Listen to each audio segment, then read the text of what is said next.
તો મોરબીમાં આપની સભામાં લાફાકાંડ મામલે રાજકારણ ગરમાયું છે। લાફાકાંડ મામલે ભાજપ કોંગ્રેસની પ્રતિક્રિયા સામે આવી છે। ભાજપના યજ્ઞેશ દવેએ આ મુદ્દે પ્રતિક્રિયા આપી છે, તો બીજી તરફ કોંગ્રેસ નેતા હેમાંગ વસાવડાનું પણ નિવેદન સામે આવ્યું છે। જેણે માર ખાધો છે એ વ્યક્તિનો આરોપ છે કે સ્ટેજ ઉપરથી મોટા નેતાના ઈશારે મને તમાચો મારવામાં આવ્યો છે। એક નાની અમથી સફળતા આપ પચાવી શકતી નથી। આપ પાર્ટી, આમ આદમી પાર્ટી ભારતીય જનતા પાર્ટીની બી ટીમ છે અને ભારતીય જનતા પાર્ટીમાં જે અવગુણો છે એ તમામ અવગુણો આપમાં પણ છે। એના નેતાઓ ભ્રષ્ટાચારમાં ફસાયેલા છે, એના નેતાઓ ગેરકાયદેસર પ્રવૃત્તિમાં ફસાયેલા છે અને તે આમ કરવા છતાં પ્રજા સાથે અભદ્ર વ્યવહાર પણ આપની વ્યક્તિઓ કરતી આવી છે। આ વાત લોકોએ સમજવાની જરૂર છે। એને જવાબ આપવાની જગ્યાએ લાફાલાફી કરવા માંડ્યા। એટલે આ પાર્ટીના કાર્યકર્તાઓ હોય કે પાર્ટીના નેતાઓ હોય એ અસામાજિક તત્વની રીતે જો ગુજરાતમાં વર્તવાનું હોય તો ગુજરાતની જનતા, ગુજરાતની પોલીસ અને ગુજરાતની ભૂપેન્દ્રભાઈ પટેલની સરકાર ક્યારેય સાકી નહીં લે। એટલે પ્રજામાં ખોટો ભ્રમ ફેલાવવાનો બંધ કરો અને અસામાજિક તત્વની રીતે વર્તવાનું પણ બંધ કરો, એવી મારી એમને નસીહત છે। સુરતના વરાછામાં લગ્નના 10મા દિવસે ફરાર થયેલી લૂંટેરી દુલ્હન ઝડપાઈ છે। માનતા પૂરી કરવાના બહાને ભાગી છૂટી હતી। આઘાતમાં યુવકનું મોત થયું હતું। ગત 26 ફેબ્રુઆરીએ વરાછા પોલીસે ગુનો નોંધ્યો હતો, તો લગ્નની બાધા પૂરી કરવા મુસ્કાનની જરૂર હોવાનું જણાવી તેને વડોદરા બોલાવી લીધી હતી। મુસ્કાન પરત ન આવતા પતિ ડિપ્રેશનમાં સરી પડ્યો હતો અને આઘાતમાં તેને હાર્ટ એટેક આવ્યો હતો। તેમાં પતિનું મૃત્યુ નીપજ્યું હતું। વરાછા પોલીસે બાતમીના આધારે લૂંટેરી દુલ્હન મુસ્કાનને ઝડપી પાડી છે। તો માનતા પૂરી કરવાના બહાને ભાગી છૂટી હતી અને આઘાતમાં યુવકનું હાર્ટ એટેકથી મોત નીપજ્યું હતું। પોલીસે મુસ્કાનને પકડી પાડ્યા છે। ઉલ્લેખનીય છે કે વરાછા પોલીસે લૂંટેરી દુલ્હન મુસ્કાનને ઝડપી પાડ્યું છે। આ દુલ્હન છે તે લૂંટવાની ફિરાકમાં ત્યાંથી ભાગી છૂટી હતી। છોટાઉદેપુરમાં 20 કરોડથી વધુના ખર્ચે બની રહેલા નવીન સિવિલ હોસ્પિટલનું કામ મંથર ગતિએ ચાલી રહ્યું છે। જૂના બિલ્ડિંગમાં જે હોસ્પિટલ છે તેમાં પૂરતી સુવિધા નથી, જેને લઈને અહીં આવતા ગંભીર પ્રકારના દર્દીઓને વડોદરા રિફર કરવામાં આવે છે। સાથે જનરલ હોસ્પિટલમાં સર્જન સિવાયના તમામ ડોક્ટરો કોન્ટ્રાક્ટ બેઝ પર છે। મંદ ગતિએ ચાલતા કામના કારણે લોકોમાં પણ નારાજગી વ્યાપી છે।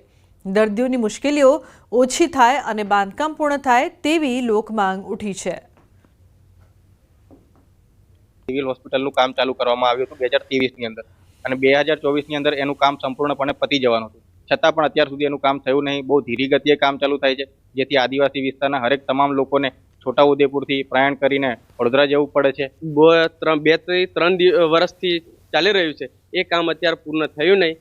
એ અમારી એવી માંગ છે કે વહેલા તકે પૂર્ણ થાય એ અમારી માંગ છે। અને ત્યાં હોસ્પિટલ ચાલુ થઈ નથી, તો અમારી માંગ એટલી છે કે છોટાઉદેપુર જિલ્લાના જે સ્થાનિક લોકો છે, આજુબાજુના ગામડાઓ છે, જિલ્લાના જેટલા પણ માણસો છે એમની સારવાર અહીંયા વહેલી તકે શરૂ થાય અને આ હોસ્પિટલનો લાભ લે એટલી અમારી સરકારને અપીલ છે। છોટાઉદેપુર જિલ્લાની સિવિલ હોસ્પિટલની નવી બિલ્ડિંગનું બાંધકામ નિર્ધારિત સમય મર્યાદાથી 1 વર્ષથી વધુ સમય વીતી ગયો છે। બાંધકામનું સંચાલન પ્રોજેક્ટ ઇમ્પ્લિટેશન યુનિટ દ્વારા કરવામાં આવે છે। પીઆઈયુની કચેરી છોટાઉદેપુરમાં ન હોવાથી વડોદરાની કચેરીએથી વહીવટ કરવામાં આવે છે, જેના કારણે બાંધકામની દેખરેખ અને ગુણવત્તા પર પ્રશ્નો પણ ઊભા થાય છે।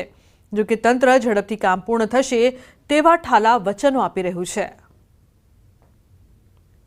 એ તમારે વહેલી તકે બને એટલું પૂરું કરી દઈશું 3-4 મહિનામાં, કારણ કે અત્યારે ફિનિશિંગ વર્ક જ છે, બહુ કોઈ મેજર વર્ક બાકી નથી, એટલે પૂરું થઈ જશે વહેલું। છોટાઉદેપુર જિલ્લો આદિવાસી બાहुल्યો ધરાવતો જિલ્લો છે। છોટાઉદેપુર ખાતે સિવિલ હોસ્પિટલ આવેલી છે।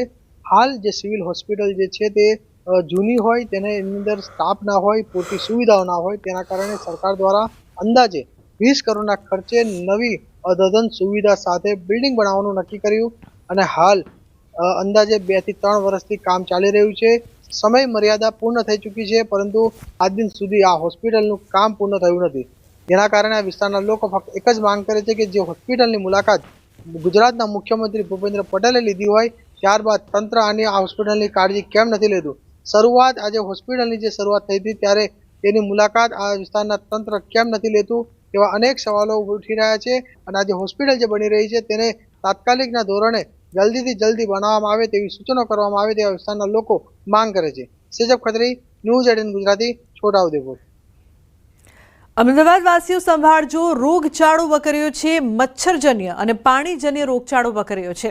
જુલાઈ માસમાં ઝાડા ઉલટીના 789 કેસ નોંધાયા છે. સાદા મલેરિયાના 135 કેસ, ઝેરી મલેરિયાના 23 કેસ, જ્યારે ડેન્ગ્યુના 144 કેસ નોંધાયા છે. તો ચિકનગુનિયાના 4 કેસ નોંધાયા છે. ટાઇફોઇડના 615 કેસ, કમળાના 494 કેસ, તો કોલેરાના 27 કેસ નોંધાયા છે. જોધપુર, સરખેજ, ગોતા, બહેરામપુરા, સરસપુર આ 5 વિસ્તારમાં મચ્છરજન્ય રોગચાળો વકર્યો છે. જુલાઈ માસમાં ઝાડા ઉલટીના 779 કેસીસ, જોન્ડિસના 495 કેસીસ, ટાઇફોઇડના 615 કેસીસ અને કોલેરાના 27 કેસીસ રિપોર્ટ થયેલા છે.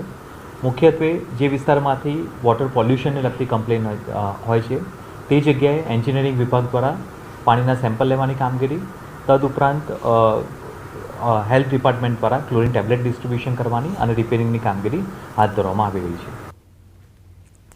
તમારા વિસ્તારમાં મચ્છર હોય તો સાવધાન. મચ્છરજન્ય બ્રીડિંગ મળ્યા તો ભરવો પડી શકે છે દંડ. મચ્છરજન્ય રોગચાળો વધતા લેવાયો છે નિર્ણય. કમર્શિયલ એકમ, હોસ્પિટલ અને સ્કૂલ બાદ રહેણાંક વિસ્તારમાં ચેકિંગ. રહેણાંક વિસ્તારમાં મચ્છરજન્ય બ્રીડિંગ મળી આવતા થશે કાર્યવાહી. સોસાયટી, ફ્લેટ અને અપાર્ટમેન્ટમાં ચેકિંગ. મચ્છર બ્રીડિંગ મળી આવશે તો દંડની કાર્યવાહી થશે. હાલમાં અમદાવાદ મ્યુનિસિપલ કોર્પોરેશન દ્વારા ચોમાસાની સિઝનને ધ્યાનમાં લઈને મચ્છરજન્ય કેસીસ અટકાવવા માટે પ્રયત્ન કરવામાં આવી રહ્યા છે, જેમાં જુદા જુદા પ્રિમાઇસીસ જેમ કે શૈક્ષણિક સંસ્થા છે, કોમર્શિયલ વિસ્તાર છે, કન્સ્ટ્રક્શન સાઇટ છે, આ તમામનું ચેકિંગ હાથ ધરવામાં આવેલું છે. ચાલુ વર્ષ દરમિયાન અંદાજિત 75 લાખ